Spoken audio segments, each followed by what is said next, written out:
4, 4, 4. I'm hitting it right all day. I'm gonna aim left to make up for it, and it'll cut right back for me. Oh no! 4. So you tried absolutely everything, but you cannot stop hitting a slice with the driver. Well, after watching this video and putting in the work that I'm gonna tell you to put in, I guarantee you, you're gonna see that slice turn into a little baby draw. Now, first of all, let's talk about what happens to cause a slice.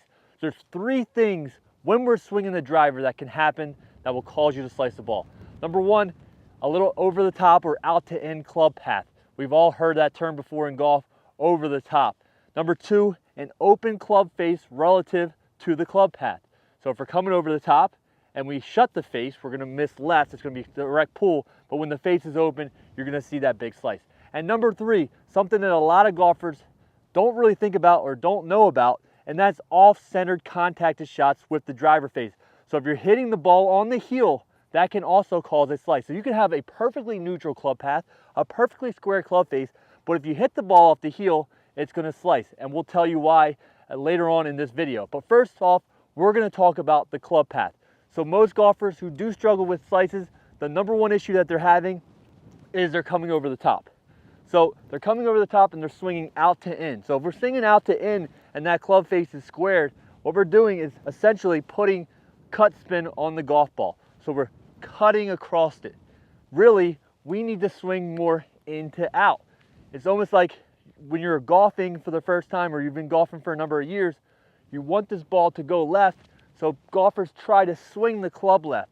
But really, for the ball to draw and go a little right to left, we need to swing the club out to the right. So it's almost like that Lightning McQueen. I don't know if you guys are Cars fans, but you know, I got a couple young kids. He always says when they're doing drifting, they turn the wheel right to go left. Kind of the same thing here with golfing. So we're gonna give you a couple drills to fix that in the out or the out to in swing. Now, so many golfers have tried drills and they cannot fix their out over the top move no matter what they tried. What's really gonna come down to repetition. You've been playing golf for how long? You've been swinging that way for how long? Your muscle memory and everything is taken over and it's causing you to swing out to in. So you're gonna need to really put in a lot of work with these drills that I'm gonna show you to break that muscle memory and get it to where you're automatically swinging the club just from the inside out. First drill I wanna show you, great drill for your backyard. We have 3 alignment rods here. If you don't have alignment rods and you're serious about fixing your game or improving your golf game, then you're doing something wrong. Just make a quick trip to Home Depot, Lowe's, any hardware store, and buy these couple alignment rods. I suggest 3. And listen, they're only a few dollars each, so absolutely this needs to be your next purchase if you don't already have one. So what we're gonna do is here, if we set alignment rod on the ground along our target, we have a ball right in the middle. Now on the back end of the alignment rod, I went to your right here about 8 inches, and what I did is I angled it just about of the angle of my club shaft at address. Now on the front here, I went to your left about 8 inches and stuck another one into the ground with the same angle. So what we're gonna do here is we're gonna make some swings without the ball. This is a great drill to do in your backyard. We're gonna make some swings, and what we're gonna do is miss the back alignment rod on the way down on the inside and miss the front alignment rod on the way through on the outside. So if we do swing over the top, we're gonna hit the alignment rods. So it's gonna help us swing in to out. Now this is a great drill to have in the front as well, because a lot of students that I've taught before, I try to tell them to get more in to out. So what they'll do is they drop their hands in here, but they also release the club left. So they're hitting the alignment rod in the front as well. So it's important to not only drop those hands in the slot on the downswing, but also feel like you're extending your hands towards the target after impact. Now I want you to start slow with this drill, nice and easy, because if you go really hard, your old habits might come down. You might hit the alignment rod. It could hurt your club. It could hurt yourself. So you got to be careful with this drill. That's why I don't suggest hitting balls right away. Just nice, easy, slow swings and feel that in to out. Now, if you're somebody who can't get to the range a lot, I want you to try this drill in your backyard. Try it 30, 40 times a day, five days a week, a couple hundred swings a week, just feeling this in to out. That's what it's going to take. Don't expect to put this in your backyard. Do it 10 times, go to the course, and then automatically your swing is going to be fixed. If you want that swing to improve, you need to put in the work. So Great drill for the backyard, into out, into out, into out. Now we talked about how we want those hands extended towards the target after impact. Another great drill to do even in your house is, I'm gonna pretend like the camera is my target line here. No club in my hand, but what we're gonna do is here, is as we come through, I wanna feel like I'm shaking hands with my target. So I'm shaking hands with the camera. So I'm back, and as I fall through, as my arms are parallel with the ground, I'm shaking hands with the camera. This is gonna allow me to have that extension. Guys who struggle with out to in, they come this way and the club exits left early and low, really low and left, and that's what makes that cut spin. So great drill, shake hands, and I'm telling you, you need to do this a couple hundred times a day at your house. This is not a very hard drill to do. You need no club whatsoever. You need no props. It's just a great drill to do over and over. All right, so now we have a couple great drills that you can try home in your backyard, but I'm gonna have another drill here for an in to out club path that you can actually hit balls with on the range. Very easy drill. For this, you don't even need alignment rods. I'm gonna keep this alignment rod here on the ground just for a reference point. But what we're gonna do here is tee up a ball, take your normal address here, and what we're gonna do here is just take that right foot and pull it back to where it's in line with the back heel of your left foot. So what this is gonna do is help us to swing that club more along our feet line, so it's gonna help us drop it in to out. Now I've showed these drills to some of my students and they still wanna swing over the top, even with that foot going this way. So we're gonna marry this drill with a mini pump drill. So we're gonna have that, we want that club swinging from the inside out towards our target. But to do that, we're gonna do is mini pump. So we're gonna come down here, halfway down to the ball, we're gonna stop, bring it back, and we're gonna get that feeling of the club coming from the inside. So we're gonna do 1, 2, and on the third one, we're gonna hit it. So we're not gonna try to kill this ball, but we're just gonna try to hit this maybe, 2/3 of what we typically will with our drive. So back, pump, pump, go. Perfect. Just a little baby draw there.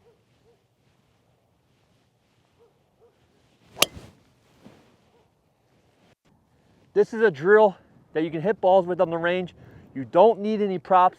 So this is a drill that I want to see you do at least 20 balls every time you hit the range. So take your address, right foot back, in line with the heel, back, pump, pump, go. Nice little draw there. These are some great drills here. Try the alignment rods in your backyard. Try to shake your hands drill in the house, and try the right foot back mini bump drills when you're on the range. Those 3 drills, if you put in the work, I'm talking hundreds to thousands of swings with these drills, you're gonna develop that muscle memory that's gonna allow you to swing in to out, and you're gonna fix that out to in club path. Now, I said there's 3 things that can happen to cause a slice, so that's just one of the things that we need to fix, because you have to remember, if I have this in to out club path, but my face is wide open at impact, that ball is going to start right and slice even more. So we're going to have an even bigger issue on our hands. So we have to make sure we're squaring the club face. So that's what we're going to talk about next. Now, what happens to open the club face here? One of the biggest things that I see amateurs doing and my students doing all the time that's going to open their club face is they have a reverse cupping of the wrist. Now we all see, Dustin Johnson, who likes to bow that wrist, and a couple other guys on tour, not as much as Dustin, but they like to bow that wrist a little bit. What that does is close the club face. So as they rotate really hard, that allows them to square the face. So I see a lot of people doing the exact opposite for some reason.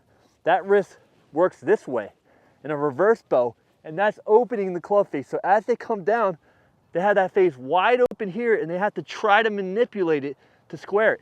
So what I want to see you do is, if you're somebody who does have a little reverse cupping in the wrist, then what you want to see is kind of like more of a straight line from your arm up your wrist. So when we get that straight line up the wrist, that allows us to square the face and square the face at impact.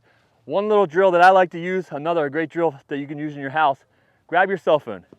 Now just with your right hand only, what I want you to do is hold that screen towards your target, and as you get to the top, I want that screen facing at the sky. So you're almost like you're holding a plate in your right hand. So as you come down, back, face at the sky. screen at the sky. So I got my wife's picture here on my phone.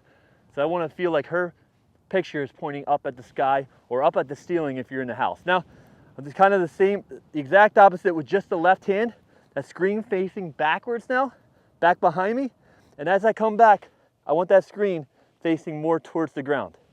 So I come back, screen's facing towards the ground. Now, if I have that reverse cupping that we talked about, now the screen is kind of pointing towards the sky or back behind me. So I kind of want to feel that face pointing to the ground. So now we can take both hands. With the right hand, we can feel like it's at the sky, left hand's pointing at the ground. That's going to allow us to have a better wrist angle and have a more squared club face. Now, another thing that can lead to an open club face is a very weak grip, where if you take your grip here with your left hand, I'm only seeing my one knuckle on my left hand. So something you may want to do is strengthen your grip a little bit, get that V from your thumb and your index finger pointing more towards your ear, and now I can see 2 to 3 knuckles in my left hand. If you strengthen your grip a little bit, that's going to help you square that face a little bit more. I typically don't like to mess with people's grip, but if you're somebody who does want to strengthen your grip a little bit and it feels really weird for you, another thing I want you to do is I want you to sit at home. Anytime you're watching TV or anything, I want you to take that new grip and just hold the golf club. If you can do that and just hold the club, even if you're watching, say you're watching a golf tournament, hold that golf club in the new grip for a couple of hours and it's going to start to feel comfortable for you. Anytime you can get your hands on a golf club, grab that grip and hold it to feel comfortable. That's another huge change, the grip. If you're somebody who doesn't have to change that, I recommend that you don't. But if you do want to strengthen your grip a little bit, like I said, make sure you hold a golf club with that new grip as much as you possibly can, even if you're not playing golf. So we have that. So we have a good neutral club path. We have a good wrist angle that's going to help us square the club face. Now let's talk about the very last point that I talked about earlier. You can have a neutral club path, a square club face, and still hit a cut. Why is that? Why can we still do that? And especially with the driver. Well, something called the gear effect will cause that. Now, a lot of golfers don't understand what the gear effect is. Gear effect is when I hit this ball off the heel of the club, because of how fast the club is swinging and because of the impact of the ball, it causes the face to roll over and close. But when that happens, the ball kind of gears on the face. So the ball moves a little right and the gear moves left. Obviously, balls don't really spin left to right. It just kind of moves the spin axis a little bit. But I'm kind of just doing this to show you a little exaggeration of what they call the gear effect. So if you're somebody who hits a cut, most likely you're hitting the ball off the heel. Most amateurs struggle with hitting the ball off the heel. Now, why is that? Well, this can happen for a number of reasons. Number one, the over-the-top move can cause heel contact because the head of your club is now getting closer to the golf ball and further away from your body, which is going to cause the ball to hit it off the heel. Another thing that a ton of golfers do that they do not think about is when we're hitting our driver, we obviously want this ball teed up nice and high, right? So we want this ball really, what a lot of guys say is when they rest the club down behind the ball, they want to see half of the ball above the crown of the driver. So that allows them to hit up on it, and that's great. But a lot of golfers don't understand this. Because that ball is teed up high, our driver head has to be off the ground to make contact with the center of the ball. Now, when the driver head gets off the ground, it now gets further away from my body. See how far away from my body this club head is? Now look how close it is. So it's a little exaggeration here, but that club head is 1.5 feet further from my body as I have it parallel to the ground if I did have it on the ground. So the same thing happens when we tee this ball up high. If I tee the ball up high and I have the head on the ground, as I lift it up, now it's in line with the heel of the driver. So what I like to do, and what Ricky Fowler does, what Bryson DeChambeau does, and what other golfers do as well, is when you're aligning your driver with the golf ball, I want you to hover the driver off the ground and have that ball right in the middle of the golf ball. Now you can drop your club to the ground, and if you drop your club to the ground, you're going to notice that it's now aligned off the toe of the club, but it actually isn't. When this driver head is actually in the air, where we're going to hit the ball is now in the center of the driver. So hover the driver off the ground just to align it. If you're someone who doesn't like to hover it, then you can rest it on the ground and go. But what I'll do is I'll hover it above the ground and then I'll hit it from the hover. So what we're gonna try to do is bring all three of those things into play. We're gonna square the face, we're gonna swing the club from the inside, and we're gonna hover the driver off the ground. Hit a beautiful power draw there. Now I have this Dr. Scholl's Odor X spray. If you're somebody who says, oh, well, Josh, how do I know if I'm hitting the ball off the heel or not? Well, buy this Dr. Scholl's Odor X, it's foot powder spray. And what you're gonna do is just spray the face of the club with the foot powder spray. Now, as you can see, I had that face nice and sprayed there. Now, after we do that, we can hit a shot. I'm gonna hit one off the heel on purpose here to kind of show you guys what that looks like. And when I do hit it off the heel, I can almost guarantee this ball is gonna cut.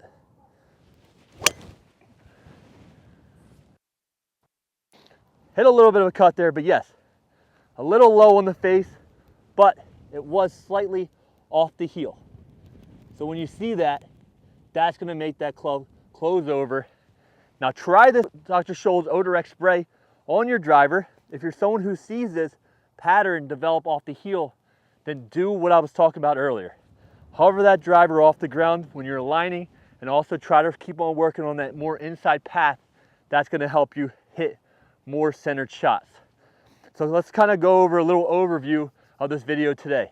Number one, we need to get the club swinging more in to out. If you have to rewind this video, go back and look at the few drills that I told you earlier to work on. Number two, we need to square the club face, get those wrist angles a little bit better. If you're someone who has to strengthen the grip a little bit, go ahead and do that. And number three, we need to hit the ball more on the center of the club face. Really work on hovering that driver off the ground when you're aligning the ball, and work on more of an inside out club path. Guys, golf is hard, so you need to train accordingly.